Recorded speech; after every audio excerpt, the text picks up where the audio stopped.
ሰላም ጤና ይስጥልኝ የጃኖ ሚዲያ ቤተሰቦች እንደምን አላችሁ? ዶክተር ዮናስ ነኝ። ዛሬም እንደተለመደው በአንድ ጠቃሚና አስተማሪ ሀሳብ ተገናኘን።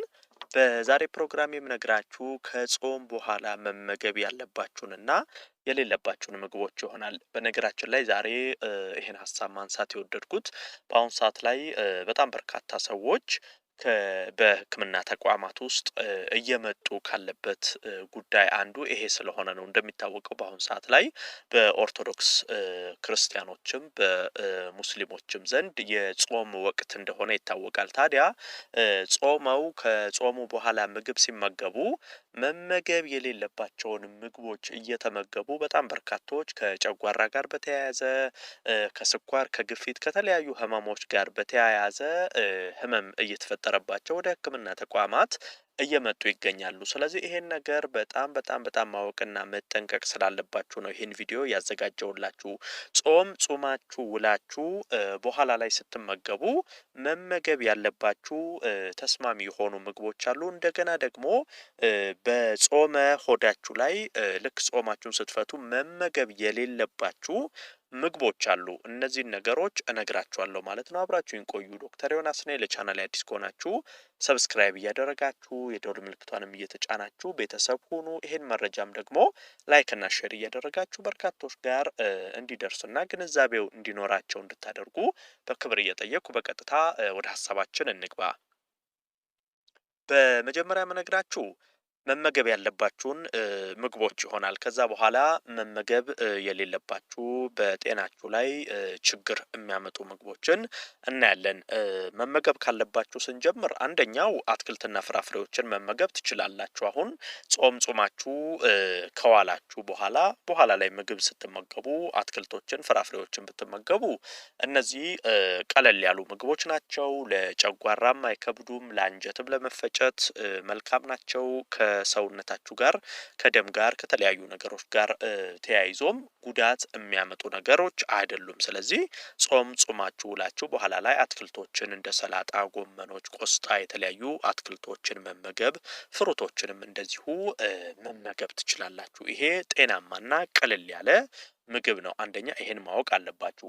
ሁለተኛው ተልባ ነው የምነግራችሁ። በነገራችን ላይ ተልባ ለሰውነት በጣም በርካታ ጥቅሞች አሉት። ከዚህ ቀደም ራሱን ችሎ የተልባ ቪዲዮ ሰርቼላችሁ ነበር፣ የተልባን ጠቀሜታ። እዚህ ጋር አሁን የምናነሳው ከጾም በኋላ ብትመገቡት ተልባ በጣም ለሰውነት ተስማሚ ነው። በተለይ ጨጓራችሁን፣ አንጀታችሁን ለማለስለስ ጤናማ ለማድረግ እጅግ በጣም ተመራጭ ነው። ከዋላችሁ በኋላ ምግብ ስትመገቡ ተልባን በተለያየ መንገድ መመገብ ትችላላችሁ። ቆልታችሁ ፈጭታችሁ በእንጀራ ፈትፍታችሁ መመገብ ትችላላችሁ። ኖርማል ደግሞ ተልባ ዘፍዝፋችሁ አቆይታችሁ መጠጣት ትችላላችሁ። ቀቅላችሁ እንደዚሁ መጠጣት ይቻላል። በተለያየ መንገድ ተልባን ብትጠቀሙ እጅግ በጣም ተመራጭ ነው ማለት ነው። ሌላው ልክ ቁርስ ላይ አሁን እንደምትመገቡት ይሄ የለውዝ ቅቤ በዳቦ እንደዚህ አይነት ነገሮችንም ብትመገቡ ጉዳት የለውም። ብዙ ጊዜ እንደዚህ አይነት ነገሮች ጠዋት ቁርስ ላይ የተለመዱ ነገሮች ናቸው። ማታ አድራችሁ ጠዋት ስትነሱ ዙሮ በባዶ ሆድ እንደተመገባችሁት ነው። ስለዚህ እዚህ ጋርም ብትመገቧቸውን በጾማችሁ ውላችሁ በኋላ ላይ ስትመገቡ የለውዝ ቅቤ በዳቦ ቀብታችሁ እንደዚህ አይነት ነገሮችን ብትመገቡ እነዚህም ጉዳት የሚያመጡ አይደሉም ማለት ነው። ሌላው እነ ፓስታ፣ መኮሮኒ፣ ሩዝ እንደዚህ አይነት ምግቦች ከጾም በኋላ መመገብ ትችላላችሁ። እነዚህም ራሳቸውን ችለው ይሄ ፓስታ፣ መኮሮኒ፣ ሩዞች ብትመገቧቸው ጉዳት የላቸውም። ነገር ግን እዚህ ጋር ስትመገቡ ጥንቃቄ ማድረግ ያለባችሁ ለምሳሌ በስጎ ከሆነ የምትጠቀሙት ስጎው በጣም በርበሬ ባይበዛው፣ ቅባት ዘይት ባይበዛው እነዚህ አይነት ነገሮች አሰራሩ ላይ ጥንቃቄ ማድረግ ያስፈልጋል። ነገር ግን እነዚህ ፓስታ፣ መኮሮኒ፣ ሩዝ የመሳሰሉ ምግቦችን ከጾም በኋላ ብትመገቧቸው ጉዳት አያመጣባችሁም። ሌላው በተለይ በሀገራችን በደንብ የተለመዱ ምግቦች አሁን እነዚህ ሽሮ፣ ምስር፣ እንጀራ በወጥ እንደዚህ አይነት ነገሮች መመገብ ትችላላችሁ። እዚህ ጋር ግን ጥንቃቄ ማድረግ ያለባችሁ ወጦቹ ዘይት በፍጹም ሊበዛባቸው አይገባም።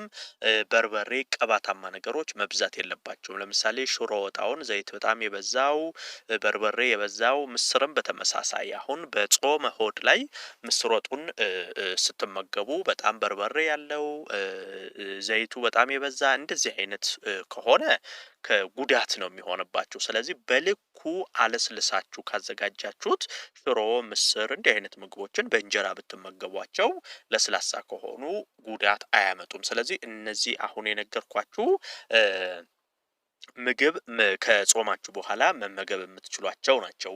በፍጹም በጾመ በባዶ ሆድ ላይ መመገብ የሌለባችሁን ምግቦች ደግሞ ልንገራችሁ።